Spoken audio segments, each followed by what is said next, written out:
আসসালামু আলাইকুম প্রিয় দর্শক, অন্য মঞ্চের আলোচনায় আজকে আপনাদের সামনে আমন্ত্রিত অতিথি হিসেবে আছেন সবচেয়ে গোপন পারমাণবিক ও মহাকাশ গবেষণার সাথে যুক্ত 10 থেকে 12 জন বিজ্ঞানী একে একে হয় মারা যাচ্ছেন, নয়তো রহস্যজনকভাবে নিখোঁজ হয়ে যাচ্ছেন।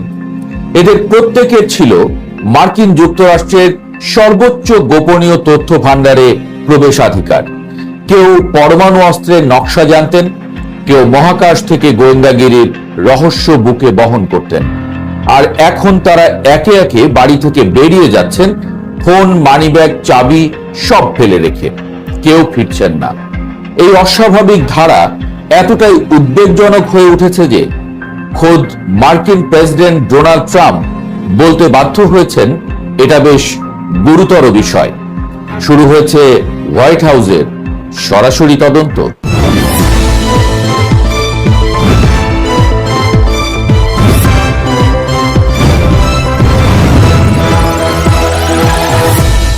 ঘটনার শুরু 2023 সাল থেকে। তারপর থেকে একের পর এক নাম উঠে আসছে।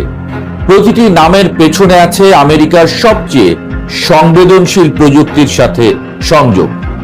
Steven Garcia Kansas city national security ক্যাম্পাসের সরকারি কন্ট্রাক্টর।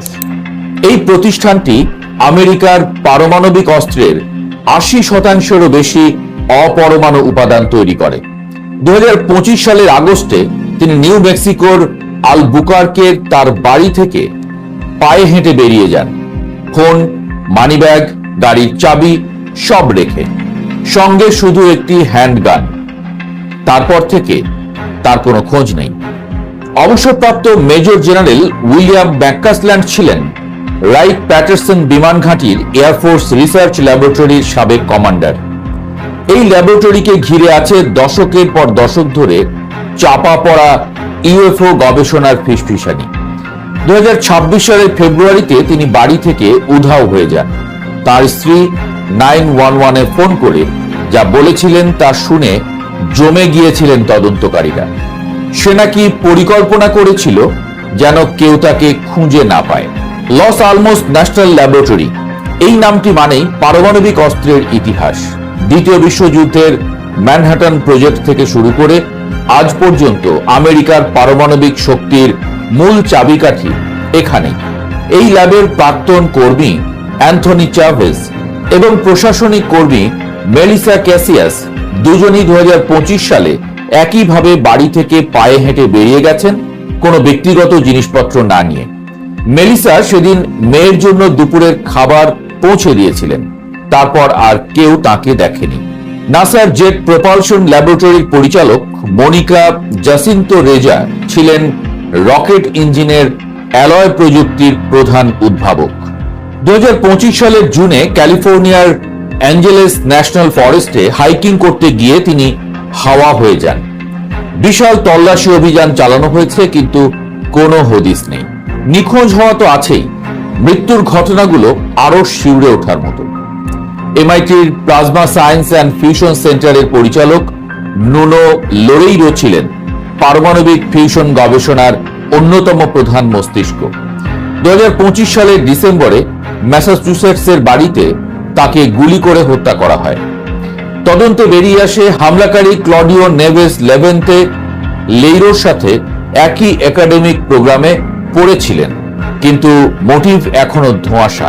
ক্যালটেকের জ্যোতি পদার্থবিজ্ঞানী কার্ল গ্রিলমায়ার হাবল ও স্পিৎজের স্পেস টেলিস্কোপের গবেষণায় কাজ করেছেন দশকের পর দশক।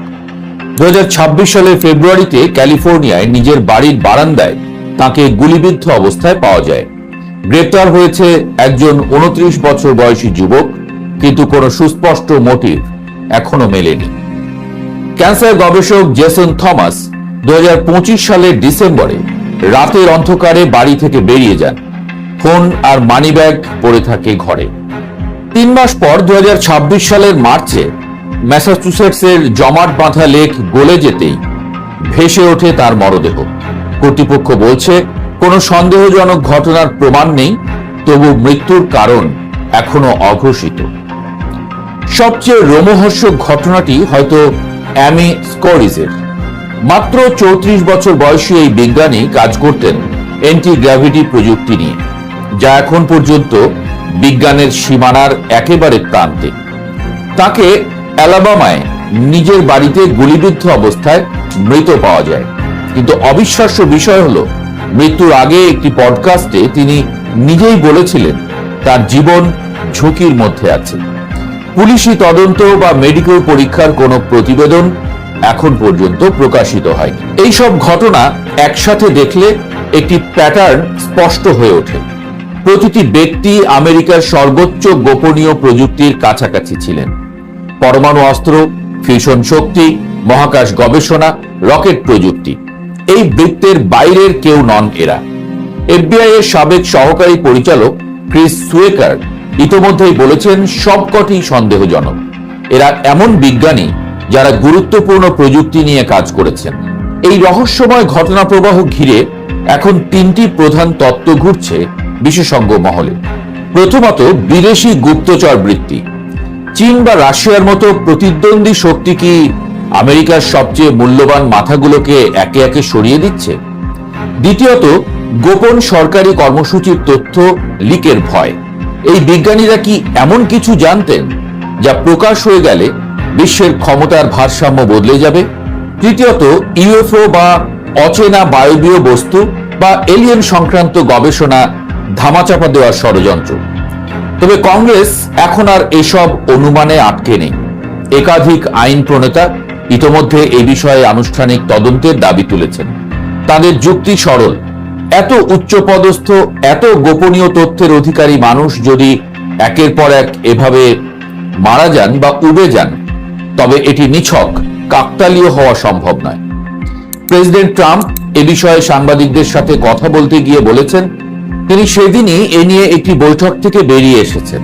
তিনি আরো বলেন, আমি আশা করি এটা অন্য সব সাধারণ ঘটনার মতোই হবে, কিন্তু আমরা দ্রুতই জানব। ট্রাম্পের এই বক্তব্য আসলে ওয়াশিংটনের অস্বস্তির বহিঃপ্রকাশ। কারণ এতদিন এই ঘটনাগুলো সোশ্যাল মিডিয়ার গুজব আর ষড়যন্ত্র তাত্ত্বিকদের আলোচনায় সীমাবদ্ধ ছিল। এখন হোয়াইট হাউস আনুষ্ঠানিকভাবে বলছে বিষয়টি তদন্ত করা হবে। এটি একটি বড় মোড়। আমেরিকার জন্য এই মুহূর্তটি অস্বস্তিকর, কারণ একাধিক। বিশ্বের সবচেয়ে শক্তিশালী গোয়েন্দা সংস্থাগুলো দেশের ভেতরে এই মৃত্যুগুলো রুখতে পারছে না, বা পারলেও প্রকাশ্যে কিছু বলছে না। এটি এমন যা একটি দেশের জন্য বিপজ্জনক সংকেত, যে দেশ তার প্রযুক্তিগত শ্রেষ্ঠত্বকেই ভূরাজনৈতিক ক্ষমতার মূল ভিত্তি মনে করে। যদি সত্যি বিদেশি কোনো শক্তির হাত এতে থেকে থাকে, তাহলে প্রশ্ন ওঠে আমেরিকার সবচেয়ে গোপন বৃত্তে তারা কতটা গভীরে ঢুকে পড়েছে। আর যদি এটা ভেতরের কোনো ষড়যন্ত্র হয়, তাহলে প্রশ্ন আরো ভয়ঙ্কর। রাষ্ট্রযন্ত্রের কোনো অংশ কি নিজের বিজ্ঞানীদের নীরবে সরিয়ে দিচ্ছে? এই রহস্যের উত্তর এখনো অজানা, কিন্তু একটা সত্য পরিষ্কার, আমেরিকার পারমাণবিক ও মহাকাশ গবেষণার অন্ধকার কক্ষগুলোতে এমন কিছু ঘটছে যা হোয়াইট হাউসকেও চিন্তিত করে ফেলেছে। বিজ্ঞানীরা হারিয়ে যাচ্ছেন, মারা যাচ্ছেন, আর প্রতিটি নিখোঁজ বিজ্ঞানীর সাথে হারিয়ে যাচ্ছে এমন জ্ঞান যা একটি দেশের শক্তির মেরুদণ্ড। তদন্তে আসলেই কিছু বেরিয়ে আসবে কিনা, নাকি এটাও চাপা পড়ে যাবে গভীর নীরবতায়, সেটাই এখন সবচেয়ে বড় প্রশ্ন। মাত্র কয়েক ঘন্টার ব্যবধানে দুটো ঘোষণা। প্রথমটি বলল হরমুজ প্রণালী সম্পূর্ণ খোলা, দ্বিতীয়টি বলল আবার কড়া নিয়ন্ত্রণে। সাউথ চায়না মর্নিং পোস্টের অনুসন্ধানী প্রতিবেদন বলছে ইরানের এই খেলা বন্ধের নাটক আসলে কোনো বিভ্রান্তি নয়, এটি সুচিন্তিত কৌশল। যুক্তরাষ্ট্রের সাথে সম্ভাব্য আলোচনার আগে দর কষাকষির জায়গা তৈরি করতে তেহরান হরমুজকে ব্যবহার করছে তার সবচেয়ে শক্তিশালী হাতিয়ার হিসেবে। চীনা বিশ্লেষকরা বলছেন বড় চুক্তির পথ এখনো বন্ধ হয়নি, কিন্তু সেই পথে পৌঁছতে হলে আগে বুঝতে হবে তেহরানের এই দাবার চালের আসল উদ্দেশ্যটা কি।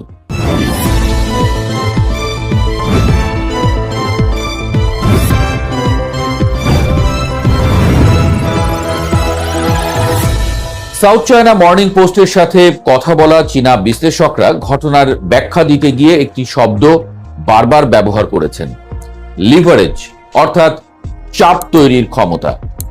তাদের মতে হরমুজ খোলা বা বন্ধ রাখাটা এই মুহূর্তে ইরানের কাছে একটি কূটনৈতিক হাতিয়ার মাত্র।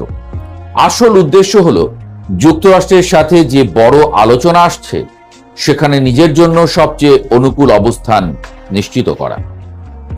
এই বিশ্লেষণটি বুঝতে হলে একটু পেছনে যেতে হবে।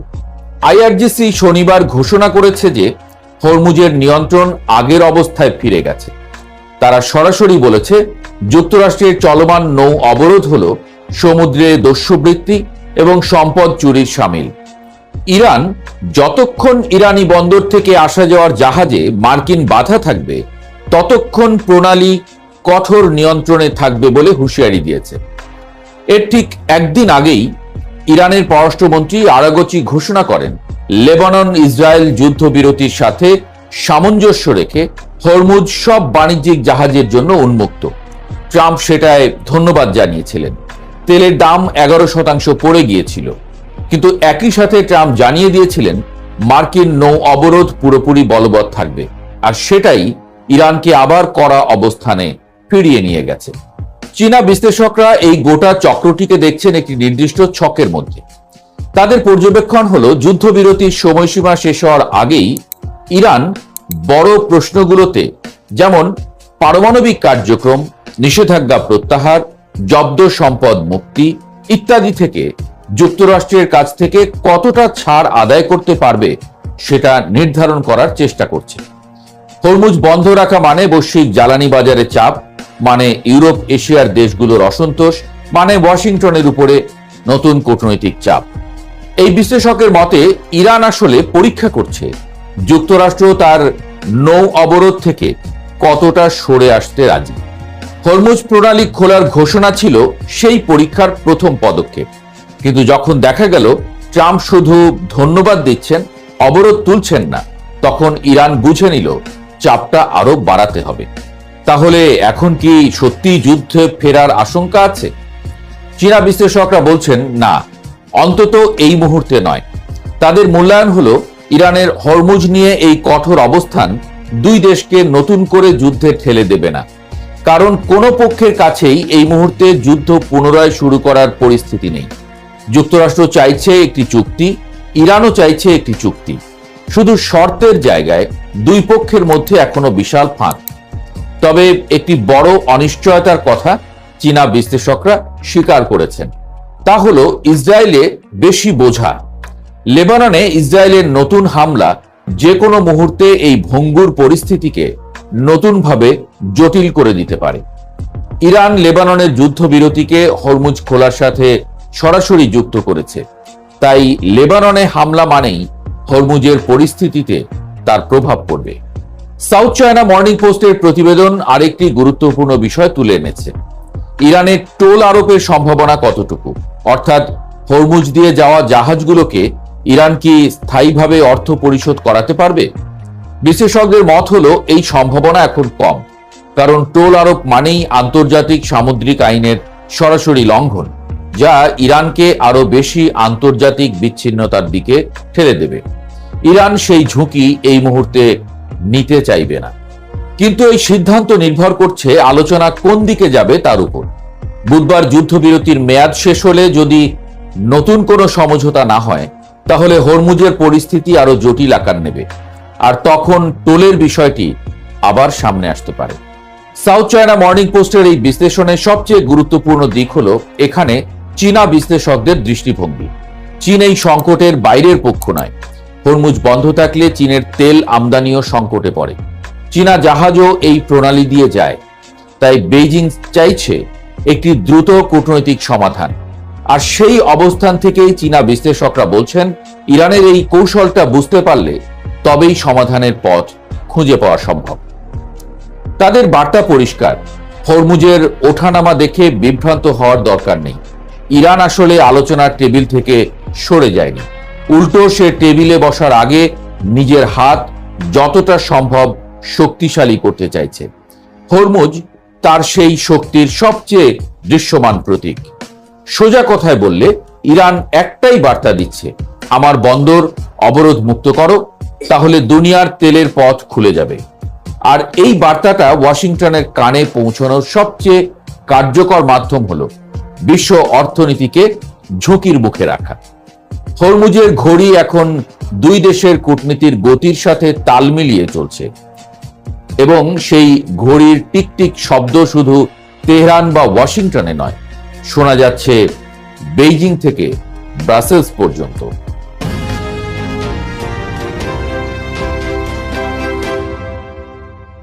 যেখানে মধু সেখানে ভন ভন করে মৌমাছি, আর যদি সেই মধুটা একটু বেশি মিষ্টি হয় তবে শুধু মৌমাছি নয়, সেখানে বেড়ে যায় দুষ্টু প্রাণীর আনাগোনা। ইসলামী ব্যাংকের গল্পটা ঠিক তেমনই। এ যেন অর্থনীতির কোনো প্রতিষ্ঠান নয়, বরং ক্ষমতার রাজনীতির এক সুস্বাদু হাড়ি, যেটাতে যারই হাত পড়ে সেই চামচ ডুবাতে চায়।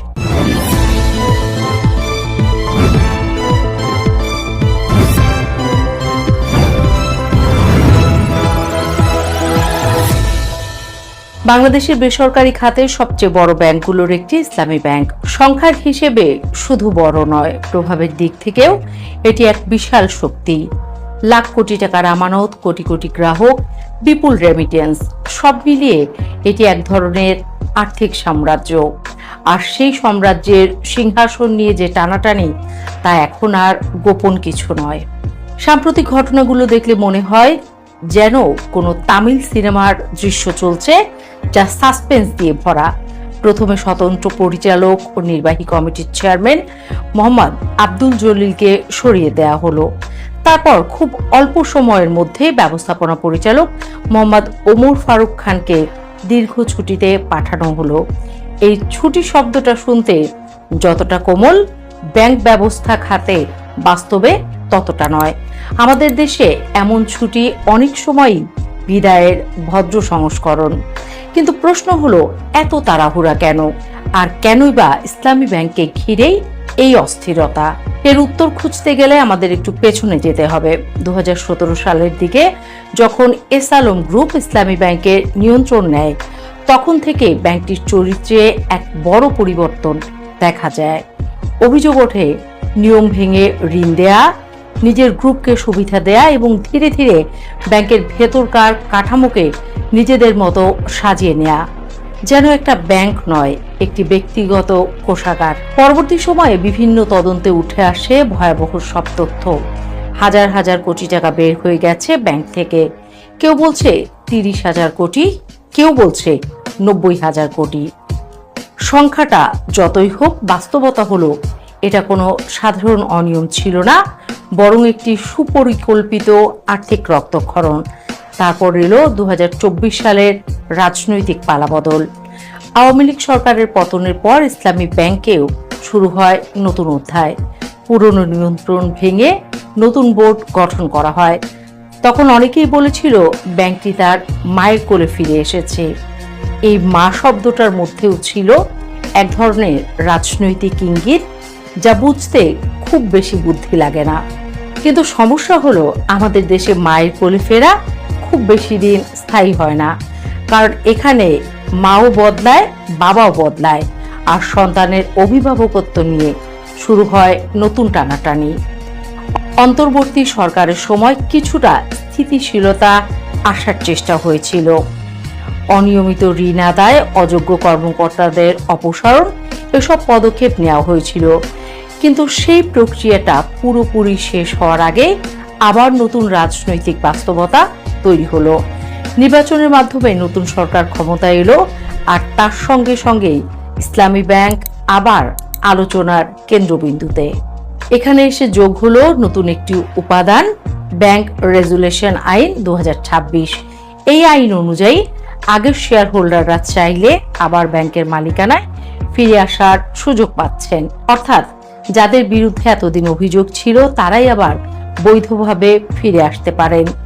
এটা যেন এমন এক গল্প যেখানে চোরকে ধরার পর তাকে আবার বাড়ির চাবি দিয়ে বলা হচ্ছে, এইবার একটু ভালো হয়ে থাকো।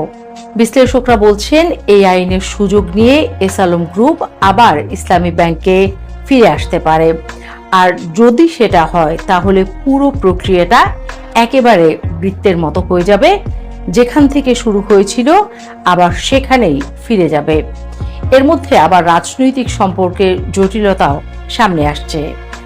বিভিন্ন মহল থেকে অভিযোগ উঠছে, ব্যাংকিং খাতের কিছু প্রভাবশালী ব্যক্তি যাদের সঙ্গে রাজনৈতিক নেতাদের পারিবারিক বা ব্যক্তিগত সম্পর্ক আছে, তারা এই পুরো প্রক্রিয়ায় ভূমিকা রাখছেন। কেউ কেউ সরাসরি প্রশ্ন তুলছেন, এটা কি কেবল অর্থনীতির বিষয় নাকি এর পেছনে গভীর রাজনৈতিক সমঝোতা কাজ করছে? এই জায়গাটাই সবচেয়ে সংবেদনশীল, কারণ একটি ব্যাংক শুধু একটি প্রতিষ্ঠান নয়, এটি লাখ লাখ মানুষের আস্থার জায়গা। একজন প্রবাসী যখন তার কষ্টের টাকা দেশে পাঠান, একজন ছোট ব্যবসায়ী যখন তার সঞ্চয় জমা রাখেন, তখন তারা কোনো রাজনৈতিক খেলা দেখেন না। তারা শুধু বিশ্বাস করেন তাদের টাকা নিরাপদ। কিন্তু যখন বারবার দেখা যায় সরকার বদলালেই ব্যাংকের নিয়ন্ত্রণ বদলে যায়, তখন সেই আস্থাটা ধীরে ধীরে ক্ষয় হতে থাকে। ইসলামী ব্যাংককে ঘিরে এখন যে অস্থিরতা তৈরি হয়েছে, তার আরেকটি দিকও আছে। ব্যাংকের ভেতরে বিভিন্ন পক্ষের মধ্যে দ্বন্দ্ব তৈরি হয়েছে। কেউ চাইছে আগের কাঠামো ধরে রাখতে, কেউ চাইছে নতুন করে নিয়ন্ত্রণ নিতে। এই অভ্যন্তরীণ দ্বন্দ্ব অনেক সময় বাইরের রাজনৈতিক লড়াইয়ের চেয়েও বেশি বিপজ্জনক হয়ে ওঠে। এর মধ্যে আবার গ্রাহক ফোরাম রাস্তায় নেমে মানববন্ধন করছে। তারা বলছে একটি চক্র আবার ব্যাংকটি দখলের চেষ্টা করছে। এই ভাষাটা নতুন নয়, বরং আমাদের রাজনীতির খুব পরিচিত শব্দ সম্ভার: দখল, ষড়যন্ত্র, নিয়ন্ত্রণ। সব মিলিয়ে একটা প্রশ্ন বারবার সামনে আসছে, কেন ইসলামী ব্যাংক? কারণটা খুব সহজ, এখানে টাকা আছে, প্রভাব আছে, এবং সবচেয়ে বড় কথা, এখানে নিয়ন্ত্রণ মানে অর্থনৈতিক শক্তি। আর আমাদের দেশে অর্থনৈতিক শক্তি মানে রাজনৈতিক শক্তি। তাই যে দল ক্ষমতায় আসে, ইসলামী ব্যাংক তাদের চোখে পড়ে। কেউ এটাকে সংস্কার করতে চায়, কেউ নিয়ন্ত্রণ নিতে চায়, আর কেউ হয়তো আগের দখল ফিরিয়ে আনতে চায়। কিন্তু খুব কম মানুষই এটাকে একটি স্বাধীন পেশাদার আর্থিক প্রতিষ্ঠান হিসেবে দেখতে চায়। জামায়াতে ইসলামী ইতিমধ্যে সতর্ক করেছে, ইসলামী ব্যাংকের উপর কোনো ধরনের সাজানো খেলা করা হলে এর চরম মূল্য দিতে হবে। এই বক্তব্য শুধু রাজনৈতিক হুঁশিয়ারি নয়, বরং এটি একটি দীর্ঘদিনের দ্বন্দ্বের প্রতিফলন, যেখানে এই ব্যাংকটি একটি আদর্শিক ও রাজনৈতিক প্রতীকে পরিণত হয়েছে।